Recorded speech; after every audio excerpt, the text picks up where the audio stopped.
हुकूमत ने high octane जो पेट्रोल है उसकी कीमत में 200 रुपये का इजाफा कर दिया है। पाकिस्तान के जो आम आवाम हैं जो पेट्रोल इस्तेमाल करते हैं वो हाई ऑक्टेन इस्तेमाल नहीं किया जाता।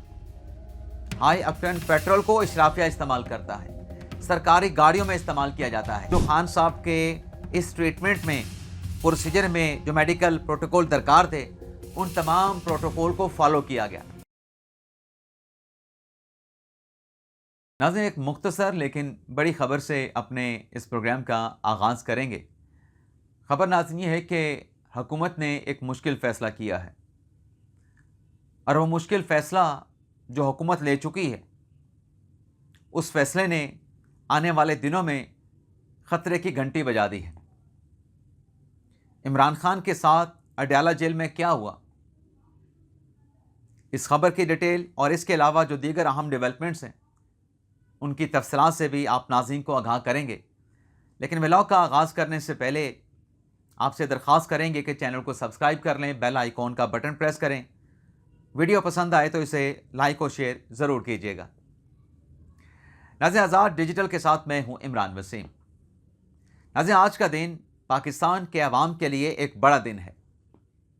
जैसे पाकिस्तान के करोड़ों अवाम ईद उल फितर का जो त्यौहार है, जो दिन है, इंतहाई जोश व जज्बे के साथ मना रहे हैं, वैसे ही 23 मार्च आज का जो दिन है, क्या मैं पाकिस्तान से लेके आज के दिन तक पाकिस्तान के करोड़ों अवाम ये दिन मिली जोश व जज्बे के साथ मनाते हैं। लेकिन इस मर्तबा बुरी ख़बर ये है कि जो ईरान इसराइल जंग को लेके जो कशीदगी बनी है और उस कशीदगी के जो मनफी असरात दुनिया की इकॉनमी के ऊपर पड़ रहे हैं, जो दुनिया की इकॉनमी पे प्रेशर आया है, हुकूमतों को मुश्किल फ़ैसले करना पड़ रहे हैं। और पाकिस्तान ने भी रात एक और मुश्किल फ़ैसला लिया है।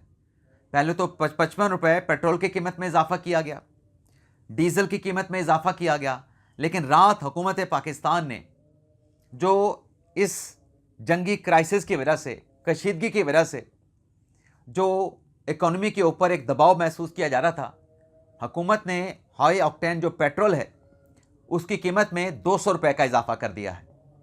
और यह इजाफ़ा पेट्रोलियम लेवी की मद में किया गया है। यानी जो हाई ऑक्टेन पेट्रोल आपको रात के इस इजाफे से पहले 335 रुपये पर लीटर मिल रहा था, अब आपको वो 535 रुपये पर लीटर मिलेगा। लेकिन नाज़रीन, ये मुश्किल फ़ैसला और इसके जो असरात हैं बराह रास्त पाकिस्तान के अवाम को ये मुश्किल नहीं झेलना पड़ेगी, ये मालियाती बोझ बर्दाश्त नहीं करना पड़ेगा, क्योंकि हाई ऑक्टेन जो पेट्रोल है वो इशराफिया इस्तेमाल करती है। हुकूमत का ये मुश्किल फ़ैसला आप कह सकते हैं कि इशराफिया के ऊपर बम बन के गिरा है। और हुकूमत की तरफ से जहां हाई ऑक्टेन पेट्रोल की कीमत में 200 रुपये का इजाफा किया गया, वहीं सरकारी गाड़ियों के लिए हाई ऑक्टेन इस्तेमाल करने पे पाबंदी भी लगा दी गई है। अब सोशल मीडिया के ऊपर प्रोपेगेंडा ये किया जा रहा है कि हुकूमत ने हाई ऑक्टेन पेट्रोल की कीमत में 200 रुपये का इजाफा करके अवाम की जेबों पे डाका डाल दिया है। नहीं, ऐसा है नहीं। मैंने आपसे कहा कि इस इजाफे का जो इतलाक है, जो निशाना बनेगी वो इशराफिया बनेगी। पाकिस्तान के जो आम आवाम हैं जो अपने मोटरसाइकिल्स में, अपनी गाड़ियों में, अपनी कार्स में जो पेट्रोल इस्तेमाल करते हैं वो हाई ऑक्टेन इस्तेमाल नहीं किया जाता। हाई ऑक्टेन पेट्रोल को इशराफिया इस्तेमाल करता है, सरकारी गाड़ियों में इस्तेमाल किया जाता है। लेकिन हुकूमत का ये फ़ैसला हाई ऑक्टेन पेट्रोल की कीमत में 200 रुपये का इजाफा करना आइंदा आने वाले दिनों में आवाम के लिए इसमें ख़तरे की घंटी ज़रूर है, क्योंकि मौजूदा जो कशीदगी की वजह से पाकिस्तान की जो इकॉनमी दबाव में है, बल्कि दुनिया की इकॉनमी दबाव में है, अगर हमने अवाम ने अपने तर्ज़ ज़िंदगी को तब्दील नहीं किया तो ये इजाफा पेट्रोल और डीज़ल की कीमत में भी हुकूमत को करना पड़ेगा। अब हमें अपने तर्ज़ ज़िंदगी को कैसे तब्दील करना है? यानी मैं अगर अकेला अपनी गाड़ी ड्राइव करके अपने ऑफिस में जाता हूँ तो मैं अपने साथ 3 साथियों को क्यों नहीं ले जा सकता? जिनके पास अपनी गाड़ियाँ हैं वो 3 साथी अपनी गाड़ियाँ अपने घरों पे खड़ी करें, मेरे साथ गाड़ी में जाएं, तो मुल्क की इकॉनमी पे जो दबाव है, जो ईरान इसराइल जंग की कशीदगी को लेके जो तवानाई का बहरान महसूस किया जा रहा है, جو توانائی کی سپلائی چین متاثر ہوئی ہے تو اس بحران کے ساتھ نپٹا جا سکتا ہے. لیکن اگر ہم نے اپنا طرز زندگی تبدیل نہیں کیا تو پھر اس کرائسس کے جو منفی اثرات ہیں، جو مالیاتی بوجھ ہے، وہ پھر حکومت کی مجبوری بن جائے گا اس بوجھ کو عوام کے اوپر پاس آن کرنا. عوام کی بھی مجبوری بن جائے گا اس مالیاتی بوجھ کو پھر برداشت کرنا، اس مالیاتی بوجھ کو جھیلنا عوام کو پڑے گا. پھر ایک تو ناظرین مختصر خبر آپ کے ساتھ ہم نے شیئر کرنا تھی. دوسری خبر بانی تحریک انصاف عمران خان سے متعلق ہے، اور وہ خبر ناظرین یہ ہے کہ جو عید الفطر سے پہلے ہم نے ایک ولاگ میں بات کی تھی کہ ممکن ہے جو خان صاحب کو تیسرا انجیکشن لگنا ہے، جو خان صاحب کو آنکھوں کا عارضہ لاحق ہے، جس میں اسلام آباد ہائی کورٹ نے چیف کمشنر اسلام آباد کو حکم دیا تھا کہ نیا میڈیکل بورڈ تشکیل دیا جائے. وہ میڈیکل بورڈ تو 5 رکنی تشکیل دیا گیا، جس نے اڈیالہ میں جا کے بانی تحریک انصاف عمران خان کا میڈیکل معائنہ کیا.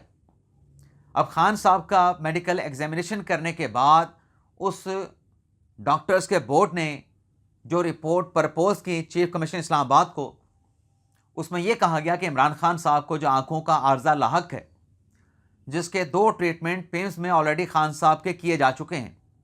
خان صاحب کو ایک انجیکشن 25 جنوری کو لگایا گیا، خان صاحب کو دوسرا انجیکشن 24 فروری کو لگایا گیا. ڈاکٹرز کے بورڈ کی اس رپورٹ میں یہ سجیسٹ کیا گیا چیف کمشنر کو کہ خان صاحب کو تیسرا انجیکشن لگنا ہے. خان صاحب کے تیسرے انجیکشن کی ڈیٹ قریب آ رہی ہے تو خان صاحب کو اڈیالہ جیل سے پیمز ہاسپٹل منتقل کیا جائے.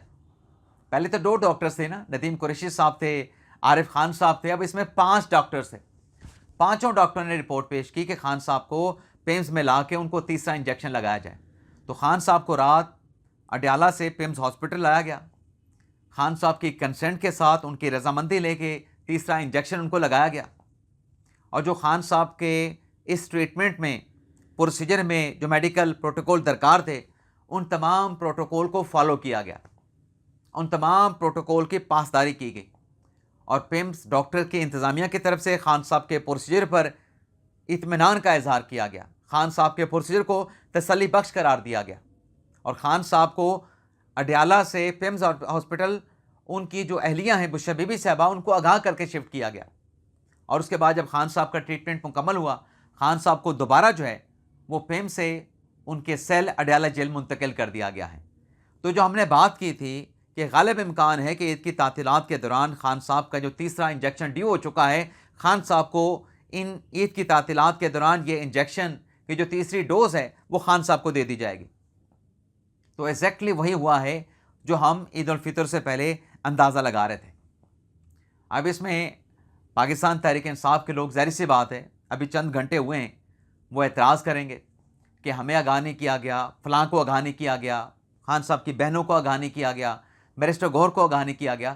بیرسٹر گوہر کو ڈیفینیٹلی آگاہ کیا گیا ہوگا، خان صاحب کی اہلیہ بشرا بی بی صاحبہ کو آگاہ کیا گیا. تو جو جیل رولز ہیں اس کے مطابق فیملی کو آگاہ کرنا ضروری ہے. تو خان صاحب کی جو فرسٹ فیملی بنتی ہے وہ ان کی اہلیہ بنتی ہے، اور جہاں پارٹی کے چیئرمین کو بتا دیا گیا تو خان صاحب کی بہنوں کو بھی بتا دیا گیا ایک طریقے سے. تو یہ جو خان صاحب کا ادھورا کام تھا میڈیکل ٹریٹمنٹ مکمل کرنے کا، جو تیسرا ڈوز تھا، تیسرا انجیکشن تھا، وہ بھی حکومت کی طرف سے خان صاحب کو لگا کے، خان صاحب کو ہاسپٹل لا کے وہ تمام کا تمام پروسیجر مکمل کر دیا گیا ہے. خان صاحب کو اب ان کے آنکھوں کا جو عارضہ ہے اس سلسلے میں کسی نئے انجیکشن کی اب تک کی اطلاعات، اب تک کی رپورٹس کے مطابق کسی نئے پروسیجر یا مزید انجیکشن کی ضرورت نہیں ہے. اجازت چاہتے ہیں ناظرین. پاکستان زندہ باد.